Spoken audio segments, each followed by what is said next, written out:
Well, hello everyone. Welcome to Redneck Ways. How's everybody out there in YouTube land? I hope everybody's set fine and dandy. It's Sunday afternoon, guys. It's 6 o'clock and I'm still in my pajamas. But I've been out here tinkering around. I'm trying to learn how to make a bridge rectifier, because I have quite a few of these type of radios, and they had the cylinder rectifiers in it. These let me see if I can where'd that one go? Right here. It has this type of rectifiers, and those go bad, and actually this one's bad. And this little radio works on DC. I can hook it up to DC, but like I said, I have quite a few of these old radios from the 50s and 60s, and I love to get them fixed because batteries aren't cheap anymore. So I'm trying to learn, guys, how to make a bridge rectifier, which doesn't seem like it's too awful difficult. Here's a diagram I'm going off of today, and we're just going to see if we can turn the AC into DC with this little setup. I got me a little breadboard here, and I've already set me up some diodes. Watching videos and stuff, it's kind of confusing because you would think this line here would go to positive, but it actually goes back to ground. So that's odd to me because it's kind of backwards. But as I understand, as the videos I watch, it's been kind of a talking point for a very long time on which way is the right. Like, does the electrons move from positive to negative or negative to positive? I guess in this case, it goes from negative, or goes to positive to negative. So negative to positive. I don't know. I'm confused about that. I hope I didn't confuse you guys. I don't know. But anyway, I've already got this set up to what this little schematic here has. You can kind of zoom in and show you. So I guess what we're going to do now, I got to find a transformer so we can play with different voltages and just mess around with it, guys, and see what I get. I have this old clamshell transistor transformer. I put a plug on it. It's from an old radio from the 40s. And the radio was just beat all the heck, and I went ahead and just junked it out, and I've used quite a bit of parts for other radios, so it ain't very sacrilegious because all the other parts did find their way home to another radio, and got a few of those working. And this transformer, it weighs probably about 10 pounds. It's a heavy one. They call it a clamshell because these sides come off. It's early 40s type of I keep going to call it transistor. It's an early, there I go again, transformer. But first, we'll check the voltages on this, see what we're working with. So let me get you guys up on a tripod, and we'll look at the voltages on this, and then we'll try to hook that into our bridge rectifier. If that works, if it turns AC into DC, just those 4 little diodes, that's just absolutely amazing. And of course, I'll have to figure out what capacitor to put on for the voltage ripple and all that. I mean, it's just, if I get my vote, we're looking for I'm needing 1.5 volts for the filaments on those type of radios, and then 90 to 96 volts of B positive. So that's what we're looking for, but it's got to be turned into DC. So if this is easy, if this will do it, that'll be an easy way to do it. Maybe I can You don't got to have a breadboard. You could just solder these together like that. So I got a lot of wires I hooked. I got to put our negative and positives on here and get everything soldered. But first, I want to check this transformer, make sure it still works. Alrighty, guys. Maybe get it up here on the table and make it a little easier. Make it a little easier here on us. And I need some alligator clips. That'll make it a lot more easy, so I don't have to hold it on that. Oh, guys. Other day, somebody made a comment about my Harbor Freight multimeter. And anytime I want to comment, because I don't get very many comments, but if I want to comment on there, the best way to get one is to pull out the Harbor Freight multimeter. I have quite a few, guys. This is my Walmart one. This one, I love it. It has not given me no problems, and which this one does too. They all probably almost do, but there's a diode tester. We can do that actually real quick after I tell the story. But somebody commented, it's like, you need to get you a better multimeter than that Harbor Freight. I know these catch a lot of flank, but the reason why I was using it, one, my dad back in the day got about 5 or 6 of these, so these are laying everywhere here around my house.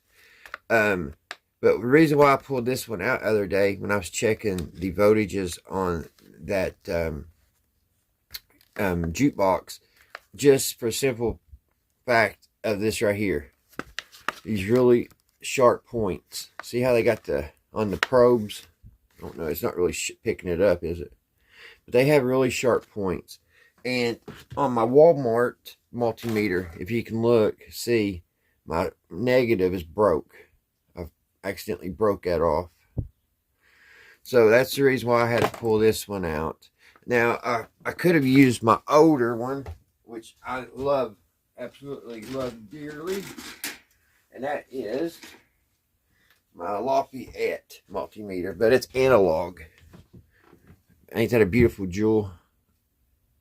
And I could have put it out because it kind of has some sharp points, but that's still not as sharp as what I needed. Because what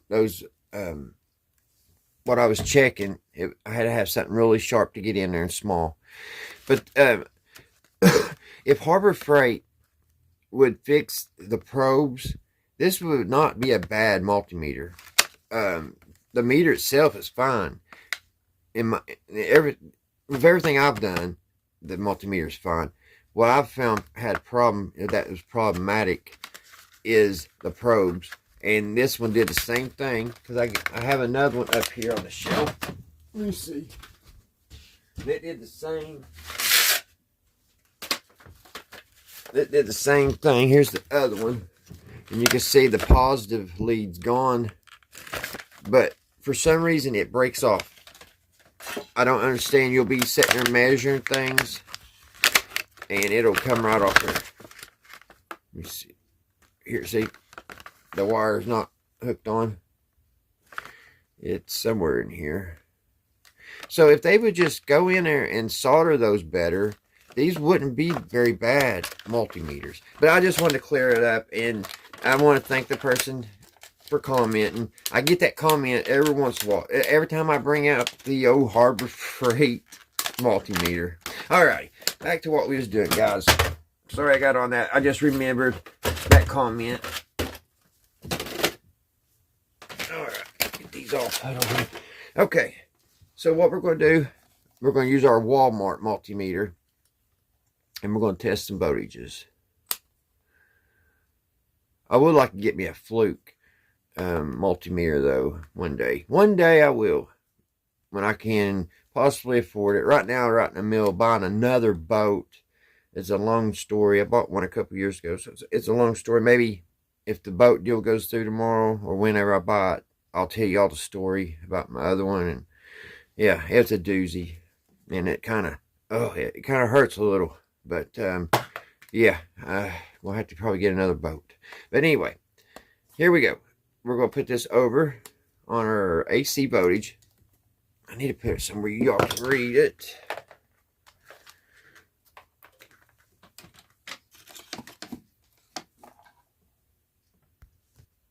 Alright guys, let me plug up the transformer.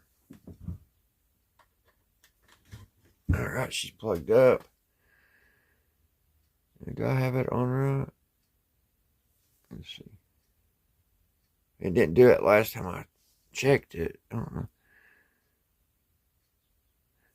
I have the multimeter on this wire here, the negative, so it's holding 18 volts right there for some reason. There's 140. There's 27 volts. There's 13.6. That was for the filaments, I believe, on the old radio.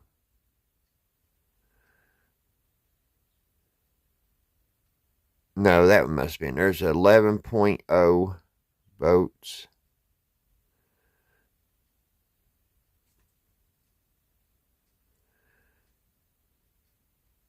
$142. Well, I ain't getting a good reading on that. 142.9 on that one. 1.8.7 on that one. Let's go back to this one. 108. 142. 15.9. 22.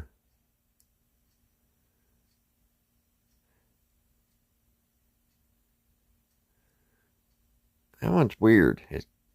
I thought that here a minute ago, I thought it was like 10 volts, but it's not. It's 108.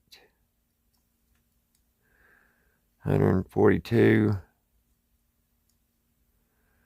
106.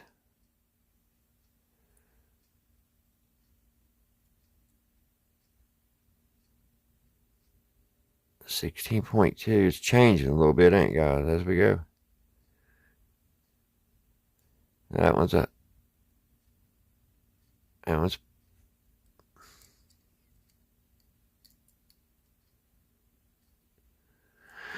What am I? What's happening here? 124.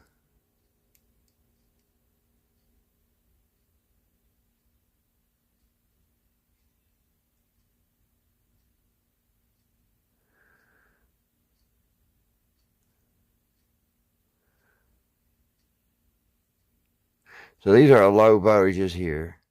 Maybe I can get those down because we only need 1 point. See, it's going to take some time. We're not going to be able to just get this rectifier in that radio today. I can see it right now. I got to try to get those volts. I need a voltage of 1.5 DC, 96 volts DC. That's what we need. All right, so there's the transformer. It's working. I don't know why I'm still having voltage. I guess it's just reading. I don't know how it's reading that. That's the wire coming. See, these two are the lead. Here's, my things got caught up. These two wires here is what I have them plugged into. And then I figured that was just the other ground wire, which I could be wrong. But that's what I've got the negative probe hooked to. That way we could test our voltages. And I don't know why it's holding 10 volts with that hooked in. It didn't do it when I first checked this to make sure it was good before I made the video. 139, that's a lot of voltage, ain't it? 12.9. 27.2. Those are our two lows. And this one's 100. 6. 105. 141. I believe that's our highest voltage right there. 141. What was the orange one?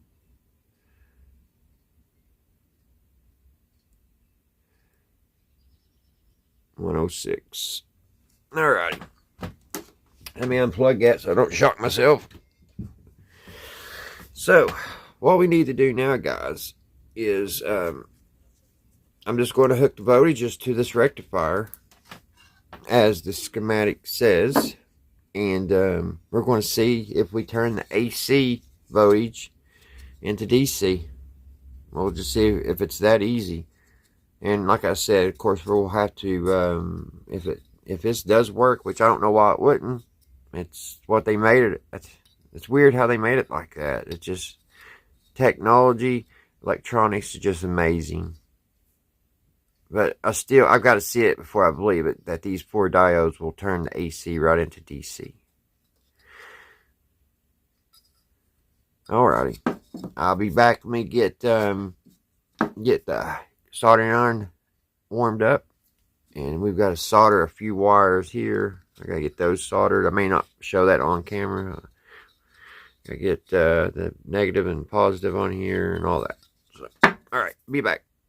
Alrighty, guys, I am back. We have everything wired up. I'll show you what I got going on here. Where do my glasses go?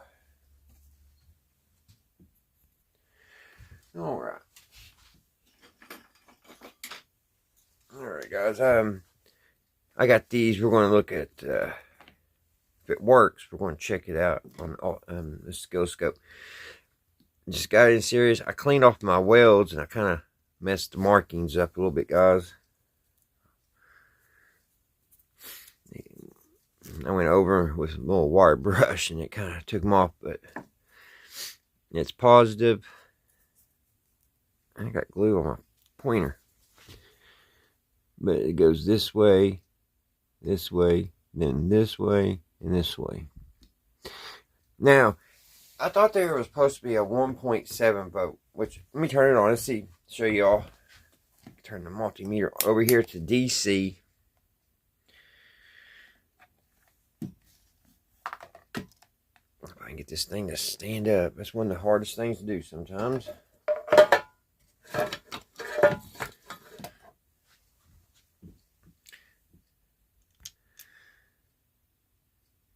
Alright. Now, we got it on DC. Let's plug it up and see if... And I can tell you it's already working because we've got 0. This is what the coil's making. It's not even plugged up. The coil in the transformer is making 0.7 volts. You see it's going up and down. That's doing it by itself. There's no juice going through it. It's kind of odd, ain't it? So let's plug it up. And what I was going to say, you're supposed to have, I think, 1.7 or 0.7 volt loss when you use a diode. But for some reason, let me plug it up here. As you see, we have 39.5 DC volts. But the lead that I have it on the transformer was 28 volts. So somehow it leaped up almost 10 volts, which I find that kind of odd. But there we go, guys. There's the 10 volts, or not 10 volts. There's 39 DC volts. We turned the AC into DC. So I'm going to turn on the oscilloscope here. Get it fired up and see what this is looking like. And let's see. It's everywhere.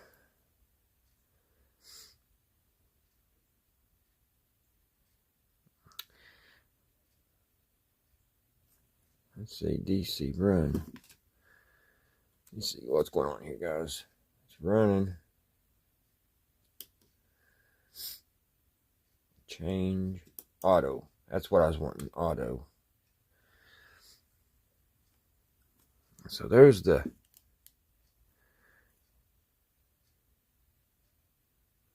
there's what it's looking like. Which we can't do nothing with that, could we?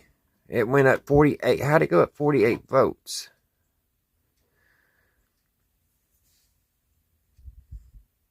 Let's see. I wonder what happens if we put a capacitor across it. This is all learning experience, guys. I haven't figured this completely out, so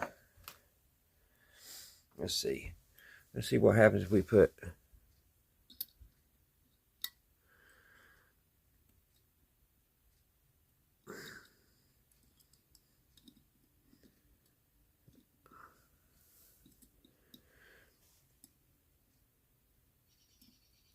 Well, it filtered it quite a bit.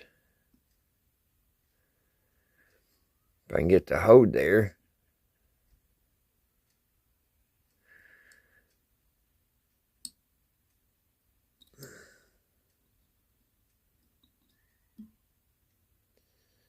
There we go.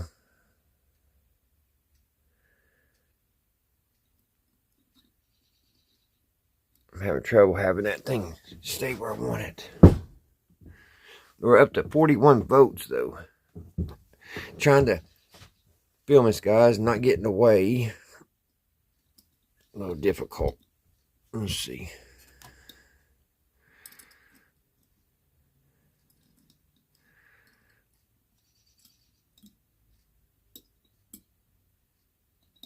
And why in the world I can't get this capacitor where I want it?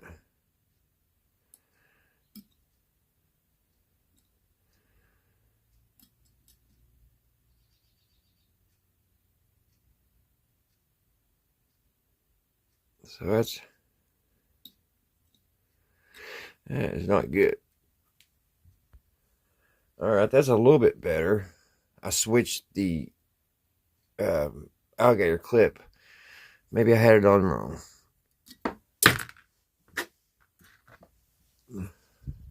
0.1 volt. Let's see what happens if I put the capacitor across it. It kills it.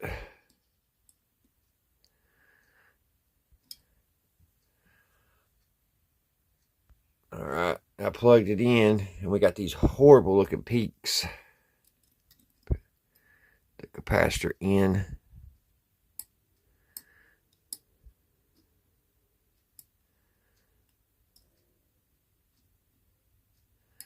If I just get it in there where I want it to stay.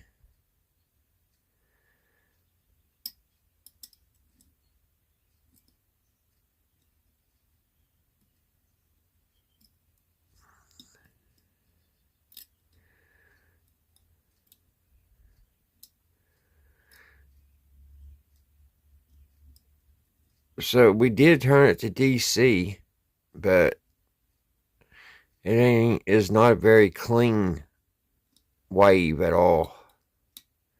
So I'm going to have to go back to the books to see what's going on. That's what it looks like about any type of capacitance.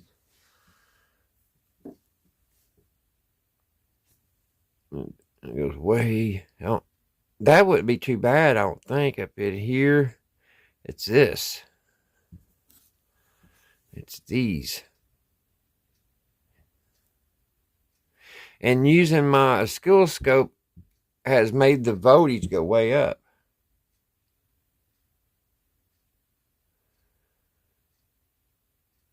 So, I just want to share this with you guys, what I'm doing here on a Sunday. I keep saying Sunday, Saturday afternoon. Just trying to learn how to use diodes and make a bridge rectifier. Alrighty, guys, I hope you're all having a great weekend. Hope everybody's doing well and everybody's fine. Hope everything's going your all's way. Till the next one, guys, I'll see you right here at Redneck Ways. If anybody wants to chime in the comments, give me any pointers, I sure appreciate it. Just trying to figure it out, guys. It's all learning. That's what we do. From day one we're born, we're always learning. So, alright, one good thing, we got DC voltage. Turned AC into DC. I think that's amazing. Now I just got to figure out why it jumped up 10 volts when I'm using my oscilloscope. And I've got to just tinker around. Maybe another capacitor may filter it out more, whatever. So, well, just to do a little bit more studying, a little bit more reading. I'll get it figured out, hopefully. Alright, guys. Talk to you later. I was also thinking, guys, right when I shut the video, I may be using too big of a capacitor. This is a 0.22 at 600 volts. So I'm going to try to find a smaller capacitor and see how that filters it out. So I'll let you guys know in a future video. Bye, guys. I'm back again. I don't understand. Everything's unplugged. There's nothing here hooked up. And we are holding at 1 volt. Not 0.001. The coil, the transformer is making 1 volt. That's just about enough to power the filaments in the tube. I can't figure that out.